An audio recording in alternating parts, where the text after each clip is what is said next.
Now, Eskom wage talks have kicked off and unions claim that the power utility will use the negotiations as an excuse to implement load shedding.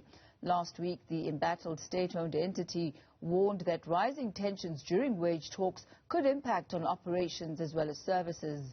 Workers affiliated with NUMSA are demanding a 15% wage increase and an end to salary disparities. For more on this, we're joined now by Phakamile Hlubi Majola, who is NUMSA's spokesperson. Good to have you with us this afternoon, ma'am. Now, we're looking at a trust deficit here that seems to be in place between the unions as well as Eskom's. You, as Eskom's, have said that they've started with what you call their dirty tricks. Tell us more about this. Good afternoon, and good afternoon to your viewers, and thank you so much for having me. We are very concerned that even before we begin properly with wage talks, today is the first day of the first round of wage talks with Eskom management. On Friday, the spokesperson of Eskom, Sikonati, issued a statement wherein he suggested that these talks would somehow would result in disruptions of electricity supply and called on unions to act in the interest of the country. As far as NUMSA is concerned, we reject the suggestion that our talks have any link whatsoever with electricity supply. It's an objective fact that for months leading up to these talks, we have experienced shocking levels of load shedding under the leadership of the GCEO, Andre de Ruyter. We have placed on the record many, many times that as a union we feel that he is ill-equipped to run this state-owned entity, which is why we continue to have devastating load shedding, and we think he should be fired.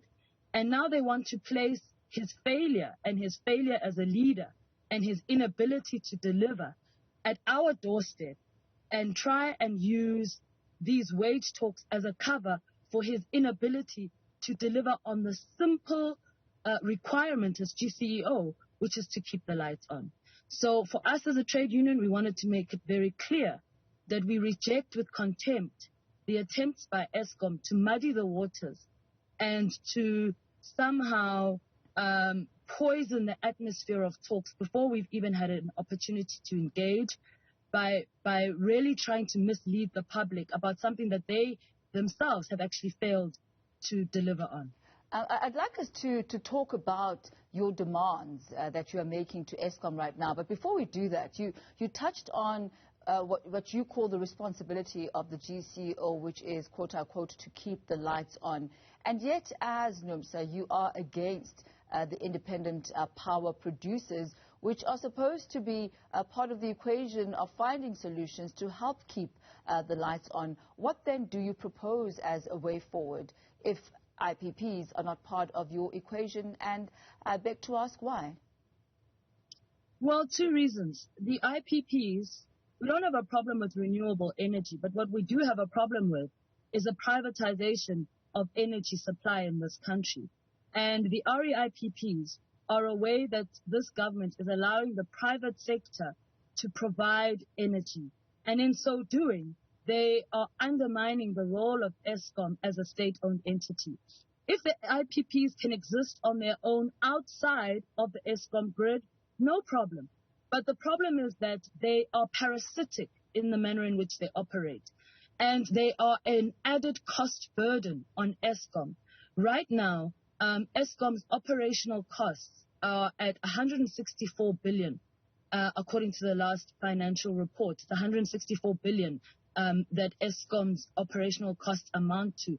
55% of that is made up of IPPs and the bloated cost of coal. And we are not going to support any kind of response to our energy challenges, which is, number one, going to result in higher tariffs for the consumer, and number two, which is going to create an added burden on Eskom in terms of its operational costs and its expenses. The renewable energy project that government has implemented is not in line with the principles of a just transition. They do not, for example, and they will not result or replace the jobs that are going to be lost with the closure of power stations in Mpumalanga, where over 120,000 jobs will be lost along the value chain because of the closure of power stations. What we want is an Eskom that is an active participant in renewable energy, not an Eskom that is being abused by multinational capitalists who, in the name of renewable energy, want to milk us by offering this service, which frankly is not beneficial to us in the long term. Now, you, Phakamile Znumsa, are asking for a 15% wage increase. You're asking for a narrowing down of the disparities with salaries. You're asking for a one-year wage negotiation. And Eskom does not seem to be budging as far as what it is that they're willing to offer you. What have they been saying? Well, at this point, I can't go into the full details of where we are in the talks. All I can say is that we have begun the talks, and we're waiting for Eskom to present in full its position in response to what we have said. What we know, obviously, from what they've said in the past in media statements where they claim or plead poverty, is that as far as we're concerned, if we are going to take their claims of poverty seriously, they need to do the right thing. In 2018, government made a decision, cabinet took a decision to renegotiate the bloated costs of coal. Currently, Eskom is paying on average about 14% for coal prices, and they're paying much more than they should, and they've been doing so for a period of more than 10 years. We as NUMSA have highlighted on many different occasions that the price of coal is grossly inflated, and that as far as we're concerned, there is a corrupt relationship between coal suppliers and Eskom management.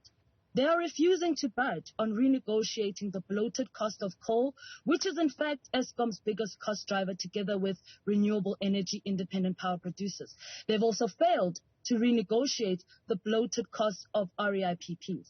So they can't come to wage talks and ask workers who are suffering more than anyone to take sacrifices and to tighten their belts, when the executive management of Eskom, as we speak right now, is enabling corruption in the form of allowing these bloated contracts to continue. They've done absolutely nothing to stem the costs with that respect. So workers should not be expected to then make sacrifices if management is not willing to lead the way in that respect.